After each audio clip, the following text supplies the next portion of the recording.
How do you maximize generative AI while mitigating its risks? This is the IssuesWatch podcast.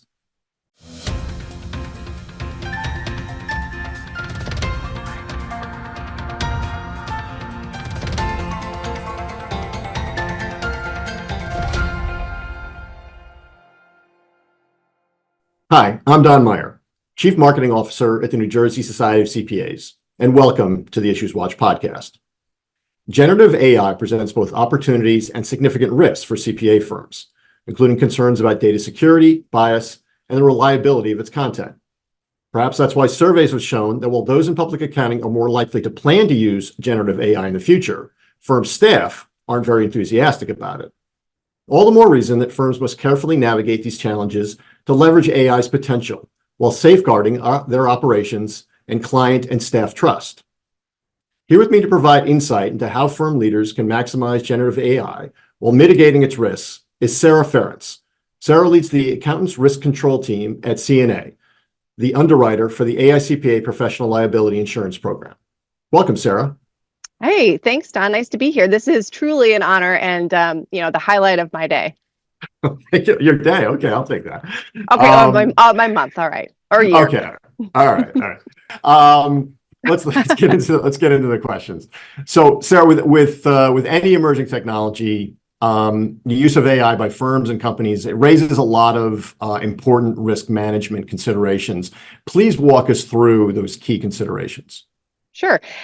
Two really primary considerations come to mind when we think about generative AI, and I would say those come to mind whether companies are using it both formally, if they've vetted tools, they've selected them, they've determined how they're going to use those tools within their organization, or informally, which is maybe employees are using the tools on the side to assist them in whatever they might be doing at work, but there's no structure to the use of that tool. So, regardless of whether it's formal or informal, the two primary considerations are protection of client confidential information or the company's confidential information, and then also the accuracy of the information that is generated, the answers that are generated by the tool itself.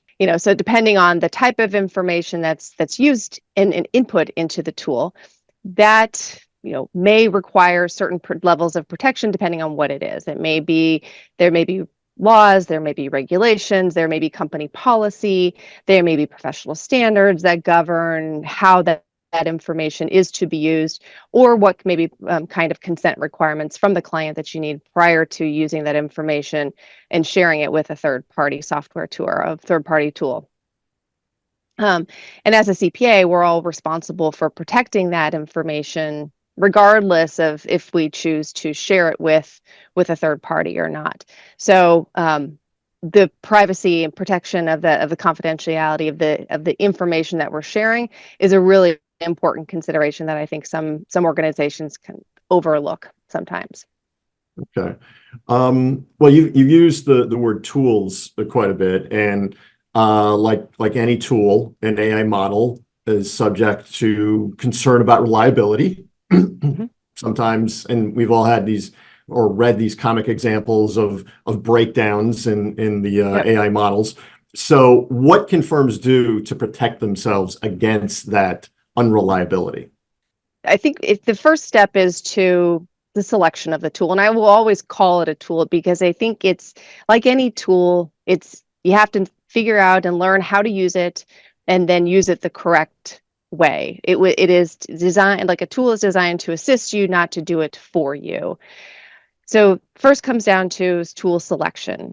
It's evaluating how that model was created and trained, what data sets were used, how does the model guard against bias or inaccuracy? Does the provider have a SOC report or some sort of report on the reliability of the tool and how it works? And then, that's kind of the preventative side, the beginning side, and then the detective control side would be at the back end. So you've got the output that's generated by the tool, And then it's the concept of the human in the loop. You have to keep, human eyes that's reviewing the output, that's determining whether or not it makes sense and how that output is to be used. And that takes a knowledgeable person, with a good understanding of what they might expect to see, and comparing that expectation to what is actually generated. So just because it's generated by the tool doesn't mean it's correct. So keeping that review process and that diligence and that, to use the professional buzzword, is that professional skepticism. So to sum up, is it fair to say trust but verify? Absolutely. So I was an auditor, used to be an auditor, so one of my favorite phrases. Yes, right. And I think that applies to any use of one of these tools, is regardless of how you're using it, you can't take it on face value. They are flawed to some extent. So you always have to make sure that the information is accurate. So I think those are good tips. And in order to make sure that happens, should all organizations have an AI policy in place to guide appropriate use that would include something like trust but verify? Right. I think so. I mean, the use of AI is rapidly growing and expanding, and there are new use cases being put out there all the time. And I think to make sure that the horse doesn't leave the gate too soon or without any control, to put a policy into place to really determine how the organization is going to use it or not use it, or what's appropriate and what's not appropriate. Otherwise I think you risk it getting out too far ahead of you, and then you're trying to play catch up, and that's harder to do, to kind of bring it back in than to control how it's let out. So I think there's a fair amount of concern, maybe even fear, around AI usage. I think people are a little gun shy. In fact, last night I went to the movies and I saw a trailer for a new movie called Afraid. And it's basically about AI run amok. And I, thought it was interesting that in the word afraid, in the title of the movie, they emphasize the AI in Afraid, just to emphasize that this movie is about AI. So is one way to reinforce these policies or to get past some of the fear, is in-house training a good way to educate staff about proper use, trust but verify, all these things that you've just been talking about? I mean, I think training is great for almost anything. Any time where you are trying to roll out a new process, a new tool, a new system, and you want people to to be rolled out correctly and consistently across the organization, training is always going to be one of your go-to things. So yes, I think training employees on how to use it, and how they might use it in their day-to-day tasks, and how it could help them potentially be more efficient.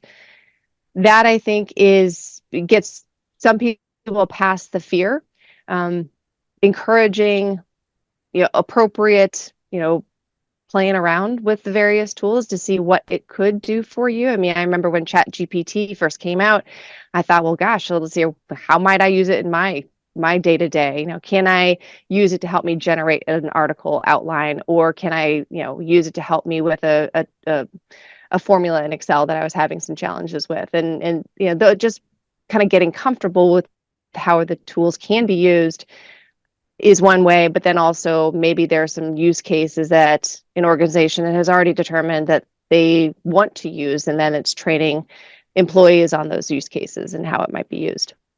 I think would be a good idea.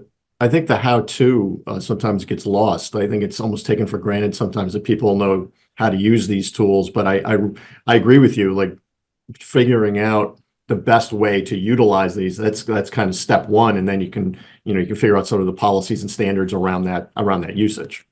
Yeah. And the movie you mentioned is interesting because I was rewatching The Matrix a few weeks ago, and I had forgotten that the whole premise of The Matrix, and it's a 20-year-old movie, was AI taking over, which is interesting given where we are. Yeah, well, I guess they've been talking about that for decades, right? But Yeah. yeah, I still think we're pretty far away from that. But Yes, so hopefully. what other, just to wrap up, what other AI risk management recommendations can you share? One thing I think is potentially concerning that I would want to make sure that firms have a grasp on is the use of AI tools for like note taking or list generation, like meeting minutes, things like that, especially when it comes to engagement documentation or client meetings, things like that.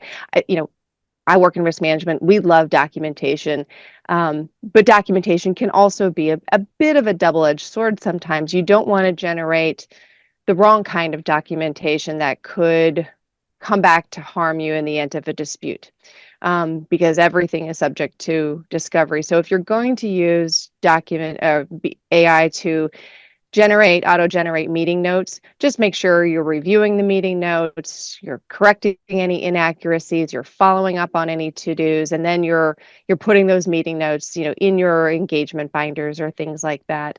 So you have an accurate record of what was actually said or what transpired.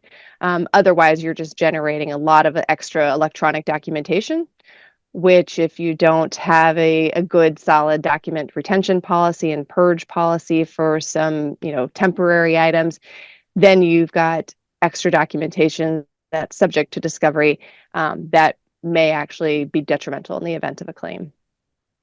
Good point. And I can say we have a lot of meetings with members, and so we use a lot of those tools to capture meeting minutes because that's one of those things that you have a hard time finding volunteers to take manual minutes. Years ago, you'd have to volunteer someone. Mhm. And those tools do make mistakes, particularly with names. Some of those are actually kind of comical too, is to see how they butcher those. So that's an excellent tip. Yep. All right. Well, Sarah, thanks so much for joining us today. We really appreciate it. My pleasure. I'm so glad to be here. Really, truly. Thanks for listening or watching. For articles, resources, and events about the use of AI, visit njcpa.org/hub/automation.